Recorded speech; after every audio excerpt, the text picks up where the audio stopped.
লাশগুলো মর্গে পাঠানোর ব্যবস্থা করো বলেই পাশের রুমে গিয়ে টেবিলে রাখা চায়ের কাপটা তুলে নেয় রুশান।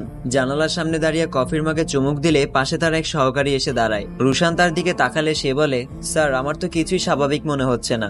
এতগুলো লোককে ধরেও একটাকেও মুখ খোলাতে পারিনি। সবাই মনে হয় একটাই সংকল্প নিয়ে কাজ করছে যে ভাঙবে তবু মচকাবে না। রুশান চায়ের কাপে চুমুক দিয়ে বলে, বিষয়টা এমন হলে এত অত্যাচারের পরও কেউ না কেউ তো মুখ খুলতো, কিন্তু এরা কেউই মুখ খোলেনি। হয়তো ওদেরকেও কোনো না কোনো ভাবে লক করে রাখা হয়েছে, কারণ যারা এসব ক্রাইমের পরিচালনা করে তারা কেউই কোনো বোকা মস্তিষ্কের মানুষ না। সবগুলোই তীক্ষ্ণ বুদ্ধি সম্পন্ন মানুষ যারা আড়াল থেকেই এদের পরিচালনা করে। আর আমাদের টার্গেট হলো ওসব লোকগুলো যারা এই খেলার ক্যাপ্টেন। পাশ থেকে লোকটা বলে, ইদানিং প্রায় ক্রাইমে দেখি ভার্সিটির কিছু স্টুডেন্টও জড়িয়ে আছে।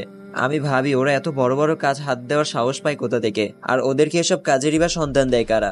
রুশান জানালা দিয়ে বাইরে তাকিয়ে বলে, হয়তো বিভিন্ন ভার্সিটিতেও ওদের ছেলেবেলে মিশে আছে। এতে টিম মেম্বার বৃদ্ধি করছে তারা। জাতীয় পর্যায় থেকে এখন আন্তর্জাতিক পর্যায়ে ছড়িয়ে গেছে তাদের জাল। কিন্তু স্যার, আমার তো মনে হয় না এভাবে আমরা কিছু খুঁজে পাবো বলে। এর আগেও কয়েকজন অফিসার এসব কিছুর মূল খুঁজতে গিয়ে নিজেরাই হারিয়ে গেছে। রুশান একটু বাঁকা হাসি দিয়ে বলে, তার জন্যই তো আমি সোজা রাস্তায় না হেঁটে বাঁকা রাস্তাটাই বেছে নিয়েছি। তবে এবার আমাদের নতুন প্ল্যান তৈরি করতে হবে। সামনে হয়তো অনেক বিপদ পড়ে আছে যা এখন আমরা চোখেও দেখিনি।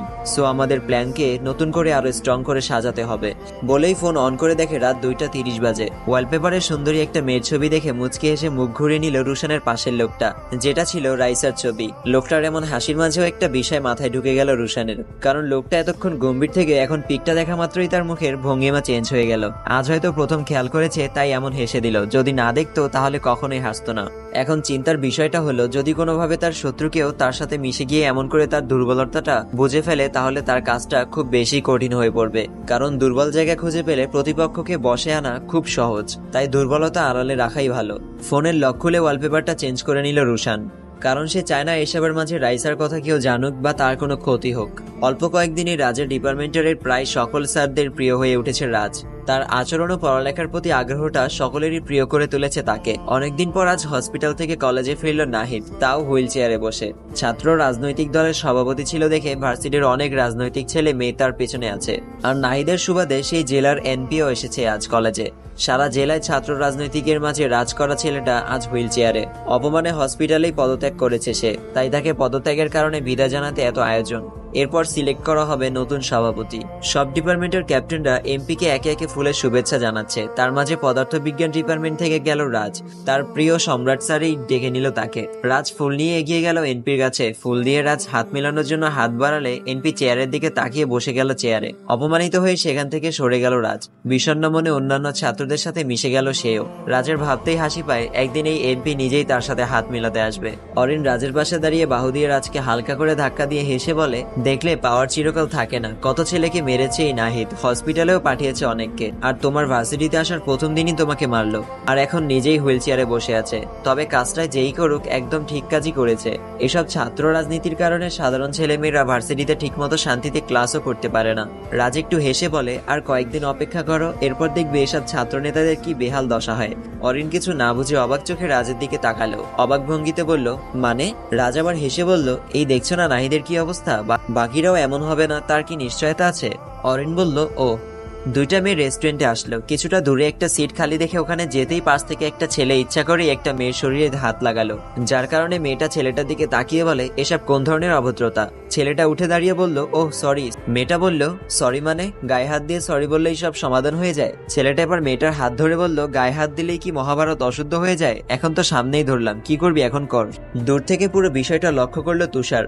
সামনে এগিয়ে গিয়ে ছেলেটাকে ধরে বলে, হোয়াট ইজ দিস ভাইয়া? এসব কোন ধরনের আচরণ? ছেলেটা এবার তুষারকে ধাক্কা দিয়ে সরিয়ে বলে, তোর কাছে কৈফিয়ত দিতে হবে আমার, শালা ফকিন্নি। তুষার আবার সামনে গিয়ে বলে, রেস্টুরেন্টের সবার সামনে একটা মেয়ের সাথে এমন আচরণ করতে পারেন না আপনি। ছেলেটা এবার তুষারের দিকে আঙুল তুলে বলে, আমার পরিচয় জানিস তুই? তুষার মাছি তাড়ানোর মতো করে আঙুল সরিয়ে বলে, আপনার পরিচয় জেনে আমি কি করব? আর কিছু না বলেই তুষারের গালে একটা ঘুষি বসিয়ে দেয় ছেলেটা, আর মুখ দিয়ে অসংখ্য গালিগালাজ করতে থাকে সে, যা ছিল তুষারের কাছে অসহ্যকর। তাই সে রাগের মাথায় ছেলেটার বুকে লাথি বসিয়ে দিলে কয়েকটা টেবিল দূরে গিয়ে পড়ে ছেলেটা। হাতাহাতি শুরু হলে সবাই এসে তুষারকে টেনে একপাশে নিয়ে চলে যায়। আর ছেলেটা উঠে বলে, শুধুমাত্র একটা ফোন দিলে এমন 10টা রেস্টুরেন্ট ভেঙে গুঁড়ো গুঁড়ো করে ফেলতে 10 মিনিট সময় লাগবে না, আর তুই আমার গায়ে হাত তুলিস? হোটেল ম্যানেজার এসে ছেলেটার ধারে ক্ষমা চাইতে লাগলো, আর এসেই তুষারের গালে থাপ্পড় মেরে বলে, গেট আউট, আর কখনো যেন তোকে এই রেস্টুরেন্টের আশেপাশে না দেখি। ছেলেটাও তুষারের দিকে আঙুল দেখিয়ে বেরিয়ে গেল রেস্টুরেন্ট থেকে, যার অর্থ তুষার তার শিকারের পড়ে গেছে। এখান থেকেই তুষারের শত্রুদের সূত্রপাত হয়েছিল। কাস্টমারের সাথে এমন আচরণের জন্য ম্যানেজার গালাগাল করে বের করে দিলে তুষারকে। তুষার কিছুক্ষণ নিশ্চুপ থেকে ইউনিফর্ম খুলে বেরিয়ে গেল রেস্টুরেন্ট থেকে। রাস্তার এক পাশ থেকে হাঁটছে। মাসের আর 5 থেকে 6 দিন বাকি ছিল, তবুও অর্ধেক মাসের বেতনটাও পেল না সে। বাসায় আসার পর থেকেই বিষণ্ণ মনে বসে আছে তুষার। মাঝে মাঝে চোখের জল মুছে নিচ্ছে সে। অনেক কষ্ট জবটা ম্যানেজ করেছিল, প্রতি মাসে কিছু টাকা জমিয়ে আবার বাড়ির জন্য পাঠাতে হতো তাকে, আর এখন সেটাও চলে গেল। এখন আরেকটা জব খোঁজো, নিজের পড়াশোনা খরচ চালানো, মায়ের অপারেশনের জন্য টাকা জমানো, সবকিছু কঠিন হয়ে দাঁড়িয়েছে। আর চাইলেও সহজে আর এত ভালো জব খুঁজে পাবে না সে। তুষারের মন বিষণ্ণ দেখে নিবিড় পাশে বসে কারণ জানতে চাইলো। তুষার সবটা খুলে বলল তাকে। পাশে রাজও ছিল। সবশেষে তুষার কেঁদে বলে, মায়ের অপারেশনের জন্য অনেক টাকার প্রয়োজন, আর আমার বাবা নেই, কয়েক বছর আগে মারা গেছে। আমাকে পড়াশোনার পাশাপাশি সংসার চালাতে হয়। এখন তো সেই পথটাও বন্ধ হয়ে গেল। গত 1 বছর ধরে এখানে ওখানে কাজ করে মায়ের অপারেশনের জন্য টাকা জমাচ্ছি, আর এখনো 2 লাখের মতো জমানো বাকি। আমি এখন কিভাবে এত টাকা জোগাড় করব? রাজ পাশ থেকে তার কাঁধে হাত রেখে বলে, মন খারাপ করো না, আমরা তো আছি। তোমার মা তো আমাদেরও মায়ের মতো, তাই না? প্রয়োজনে আমরা সবাই মিলে তোমার জন্য একটা জব খুঁজে দিব। ইনশাল্লাহ একটা না একটা ব্যবস্থা নিশ্চয়ই হয়ে যাবে। বলেই সেখান থেকে উঠে চলে গেল রাজ। রুমে গিয়ে ল্যাপটপটা নিয়ে বসলো। কিছুক্ষণ পর তুষারের ফোনে একটা মেসেজ আসে। মেসেজটি এমন ছিল, কংগ্রাচুলেশন তুষার আহমেদ, সাগরবাড়ি সংস্থা থেকে প্রতি বছরই আমরা লটারির মাধ্যমে 5 জন সেরা ভাগ্যবান সিলেক্ট করে নিই, আর এই বছরের সেই 5 জনের মাঝে একজন হলেন আপনি। তাই সাগরবাড়ি সংস্থা থেকে আপনার অ্যাকাউন্টে 5 লক্ষ টাকা যোগ হয়েছে। অ্যাকাউন্ট চেক করে যদি টাকা পেয়ে থাকেন তাহলে ওয়াই লিখুন, আর যদি টাকা এখনো না পৌঁছায় তাহলে এন লিখে সেন্ড করুন। ধন্যবাদ। তুষার যেন অবাক হয়ে রইল। সাগরবাড়ি নামের কোনো সংস্থা আছে বা তারা প্রতি বছর মানুষকে এরকম টাকা দান করে, তাই প্রথমবার শুনলো সে। তবুও অ্যাকাউন্ট চেক করে দেখে সত্যিই তার অ্যাকাউন্টে কিছুক্ষণ আগে 5 লক্ষ টাকা যোগ হয়েছে, যা দেখে কিছুক্ষণ স্থির হয়ে তাকিয়ে রইল তুষার। এটা কি সম্ভব?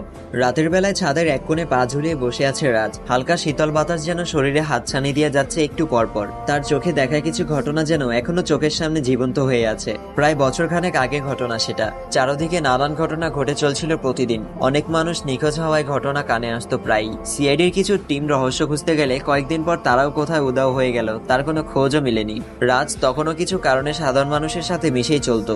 পড়ালেখা শেষ করে অনেক বছর পর মাতৃভূমিতে পা রাখায় পর্যটকের মতোই সারা দেশে ভ্রমণ করেছিল। মাতৃভূমিকে তখনও পুরোপুরি দেখা বাকি ছিল। অঞ্চলটা ছিল গ্রাম অঞ্চল। কাঁধে ব্যাগ নিয়ে গাড়ির জন্য দাঁড়িয়েছিল রাজ। হঠাৎ খেয়াল করলো কিছু মানুষ দৌড়ে দৌড়ে একটা বাড়িতে গিয়ে ভিড় জমাচ্ছে। কৌতূহল নিয়ে রাজও এগিয়ে গেল সেখানে। ভিড় ঠেলে ভেতরে ঢুকলে দেখে বাড়ির সামনে উঠানে 3টা লাশ শুয়ে আছে। মধ্যবয়সী একজন মহিলা, আর 18 থেকে 20 বয়সী একটা মেয়ে, আর ছোট্ট একটা বাচ্চা ছেলে। বয়স হয়তো 1 বছরের মতো হবে। রাজ আশেপাশের মানুষদের কথায় বুঝতে পারে 2 সন্তানকে নিয়ে আত্মহত্যা করেছে মহিলাটি। মহিলাটার নাম ছিল সালমা, আর যুবতী মেয়েটার নাম মিম। বছরখানেক আগে মিমের ভাই মানে সালমার ঘরে সেই ছোট্ট বাচ্চাটা জন্ম হয়েছিল। সালমার স্বামী ছিল একজন দিনমজুর। সংসারের অভাব অনটন লেগেই থাকতো, তার উপর আরো পরিবারের আরেকটা সদস্য বেড়েছে। মেয়েটারও বিয়ের বয়স হয়েছিল। অভাব ছিল টেনশনের মূল কারণ। এরপর একজন সালমার স্বামীকে বলে দেশের বাইরে চলে যেতে। ওখানে কাজ করে ভালো ইনকামের সাথে সংসারে অভাব অনটনও দূর হবে, আর সামনে মেয়ের বিয়ে দিতেও অনেক খরচপাতির ব্যাপার। সালমার স্বামী বিষয়টা শোনার পর থেকেই ওটা নিয়ে ভাবতে লাগলো। এরপর 2 দিনের একটা সিদ্ধান্ত নিল সে। গ্রামের একজন লোক ছিল, সুদের উপর টাকা দিত। প্রতি লাখে বছরে 20,000 টাকা দিতে হবে। সেই হিসেবে 4 লাখ টাকা ঋণ নিয়েছিল সে। ভেবেছিল দেশের বাইরে থেকে কাজ করে অল্প অল্প শোধ করে দিবে। এরপর সালমার স্বামী লোকটার সাথে যোগাযোগ করে তাকে টাকাগুলো দিয়ে কিছুদিন পর চলে যায় দেশের বাইরে। এরপর আর খোঁজ পাওয়া যায়নি তার। এদিক ওদিক ছুটেও স্বামীর কোনো খোঁজ পেল না সালমা। অনেকেই বলেছিল সে পরিবার থেকে মুক্তি পাওয়ার জন্য এখন কোনো যোগাযোগ রাখছে না, সহজ ভাষায় যাকে বলে পালানো। কিন্তু সালমার বিশ্বাস হলো না বিষয়টা। তার বিশ্বাস ছিল তার স্বামী এমনটা কখনোই করবে না। অপেক্ষা করতে করতে কয়েকটা মাস পার হয়ে গেল, একটা ফোনও এলো না। থানায় গিয়ে খোঁজ নিলে তারাও চেক করে বলে সে ওই দিন সকাল 5:40 একটা বিমানে দেশের বাইরে গিয়েছে। ওদিকে যার থেকে ঋণ নিয়েছিল সেই লোকটা টাকার জন্য জোর দিতে থাকে। সময় নিতে নিতে আরো কয়েক মাস পার হয়ে যায় সালমার। সেই সাথে সংসার টানতেও হিমশিম খেতে হচ্ছিল তাদের। একবেলা খায় তো অন্য বেলায় জুটে না, তার উপর আবার এতগুলো ঋণের টাকা। এরপর লোকটা একটা শর্ত দেয়, হয়তো সালমা টাকা পরিশোধ করবে, নয়তো তার যুবতী মেয়ে মিমকে রক্ষিত করে তার কাছে পাঠাতে হবে। তাও একদিন 2 দিন না, লোকটা যখনই চাইবে তখনই মিম তার রক্ষিতা হতে হবে। মিমের বয়স ছিল 19 বছর আর লোকটা ছিল 50-এর কাছাকাছি। মেয়ের বয়সী মিমকে রক্ষিতা হিসেবে বেছে নিয়েছিল সে। কিচ্ছু বলতে পারেনি সালমা, কারণ 4 লক্ষ টাকা সুদে বেড়ে এখন 5 লক্ষের কাছাকাছি চলে গেছে। তাদের থাকার ছোট্ট জায়গাটা বেচে দিলেও তার অর্ধেক হবে না। এরপর এত কিছু আর সইতে না পেরে মেয়ে মিম ও 1 বছরের ছেলেকে নিয়ে আত্মহত্যা করে সালমা। এলাকাবাসী কয়েকজন সুদ দেওয়া ওই লোকটার বিরুদ্ধে মামলা করলেও কেস বেশি দিন টেকেনি। লোকটা কৌশলে অন্যদিকে ঘুরিয়ে নিয়েছিল সব। যে স্বামী টাকা নিয়ে পালিয়ে যাওয়ার পর সেটা পরিশোধ করতে না পেরে আত্মহত্যা করেছে সালমা। পাশের বাড়ির একজন লোকের থেকে বিস্তারিত জানলো রাজ। ঘটনাটা শোনার পর লাশগুলো ছবি চোখের সামনে ভেসে উঠতেই চাপা কষ্ট অনুভব হয় রাজের। এরপর ঠিক করলো সালমার স্বামীকে খুঁজে বের করবে। তারপর খোঁজ নিতে নিতে ওই দিন ওই বিমানের সকল যাত্রীদের তথ্য নিল সে, যারা প্রবাসের উদ্দেশ্যে বাংলাদেশ থেকে যাত্রা করেছিল। কিন্তু রাজ সবচেয়ে আশ্চর্য হয় যে ওই দিন ওই বিমানে করে যাওয়া সকল প্রবাসীর বাড়িতে খোঁজ নিয়ে জানতে পারে যে তারাও এই কাহিনীর শিকার। সবাই বাড়ি থেকে যাত্রা শুরু করার পর এই পর্যন্ত ফ্যামিলির সাথে কোনো যোগাযোগ করেনি। সন্দেহটা তখন থেকে ঢুকেছিল রাজের মাথায়, কারণ এতগুলো মানুষ এমনি এমনি হারিয়ে যায়নি, নিশ্চয়ই কোনো কাহিনী লুকিয়ে আছে। আর সবাই অভাবের শিকার হয়ে বিদেশ যাওয়ার লোভে না বুঝেই ফ্রড লোকের হাতে নিজেকে বিলিয়ে দিচ্ছে। এরপর এমন আরো অনেক কিছু দেখলো রাজ, কেউ গুমের শিকার, আবার কেউ ফ্রডের শিকার। হঠাৎ কয়েকদিন পরপর ছোট বাচ্চা হারিয়ে যাওয়া, চারদিকে বাবা মায়েরা বাচ্চাদেরকে বাসার মাঝে বন্দি রেখে দিত, এসব খবর শুনে, যা গ্রাম অঞ্চলে ছেলে ধরা নামে পরিচিত। অপরাধীদের অনেক প্ল্যান আছে, তারা একটা আতঙ্ক বেশি দিন রাখে না। কয়েকদিনে বেশ কিছু বাচ্চা নিয়ে গেলে এরপর তা অফ করে দিত। কয়েকদিন পর শুরু হতো নতুন আতঙ্ক, যার কারণে আইনের লোকেরাও কোনো কিছুর কুলকিনারা খুঁজে পেত না। নিবিড় পাশে এসে দাঁড়ালে ভাবনার ঘোর কাটে রাজের। নিবিড় তার পাশে বসে একটু দুষ্ট হাসি দিয়ে বলে, কার কথা ভাবছো রাজ, অরিন নাকি আরোহী? রাজ একটু ভ্রু কুঁচকে বলে, এমনটা মনে হওয়ার কারণ? নিবিড় একটু হেসে বলে, মনে হলো আর কি, এত গভীর ভাবে তো কেউ তাদের প্রেমিকার কথাই ভাবে। রাজ এবার সোজাসুজি ভাবে নিবিড়ের দিকে তাকিয়ে বলে, তোমার মাথায় কি মেয়ে ছাড়া আর কিছু আসে না? নিবিড় বসা অবস্থায় সামনের দিকে তাকিয়ে বলে, মাথায় আসার দরকার কি, আমার হৃদয়ের ওয়ালপেপারেই তো মেয়েদের ছবি টাঙানো। বলেই একটা গান ধরে, আহা কি জাদু করলি ওরে ও পাগলি, তোদের ভুলে থাকা যায় না। আমি যেদিকে তাকাই তোদের দেখতে পাই, চারদিকে মনে হয় আয়না।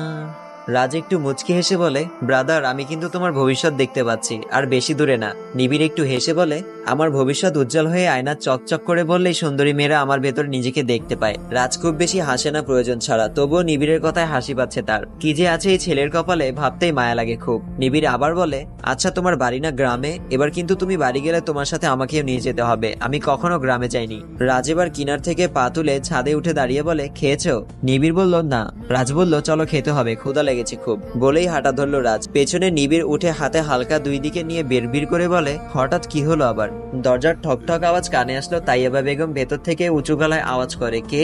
দরজার বাইরে থেকে আওয়াজ আসে, মা আমি তোমার তুষার। তুষারের ছোট বোন তিশা তখন পড়ছিল।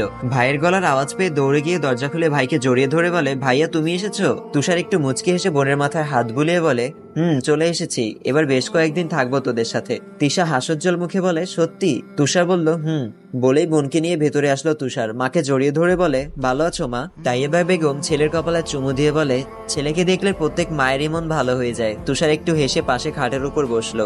দেখে ছোট বোন পাশে দাঁড়িয়ে গালে হাসি রেখে তার দিকে তাকিয়ে আছে। তুষার বুঝতে পেরে ব্যাগ থেকে চকলেটের বক্সটা বের করে তিশাকে দিয়ে বলে, কম করে খাবি, না হলে দাঁতে পোকা ধরে যাবে। তাইয়েবা বেগম ছেলের দিকে তাকিয়ে বলে, ভার্সিটি বন্ধ দিয়েছে নাকি বাবা? তুষার বলল, না ছুটি নিয়ে এসেছি, এবার তোমার অপারেশনটা শেষ করে তারপর একেবারে যাবো মা। তাইয়েবা বেগমের চোখ দুটো ছলছল করে উঠলো। ছেলে মনে হয় অনেক বড় হয়ে গেছে। ওদিকে ভার্সিটিতে কয়েকটা ছেলে তুষারের ছবি নিয়ে একে একে সবাইকে জিজ্ঞেস করছে তাকে কোথায় দেখেছে নাকি, কিন্তু সবারই একই উত্তর, দেখেনি। বেশ কিছুক্ষণ খোঁজাখুঁজি করে একটা ছেলে ফোন বের করে কাকে যেন ফোন করে বলে, ভাই শালাকে কোথাও খুঁজে পাইনি, ভার্সিটিতেও খুঁজেছি, এখানেও আসেনি, মনে হয় ভয়ে কোথাও পালিয়েছে। অপর পাশ থেকে লোকটা বলে, যেখানেই পালাবে খোঁজে নিয়ে আয়, গর্তের ভেতরে ঢুকলেও টেনে নিয়ে আমার সামনে হাজির করবি। আমার ছেলের গায়ে হাত তোলার সাহসটা কোথায় পায় তা একটু দেখে নিই আমি।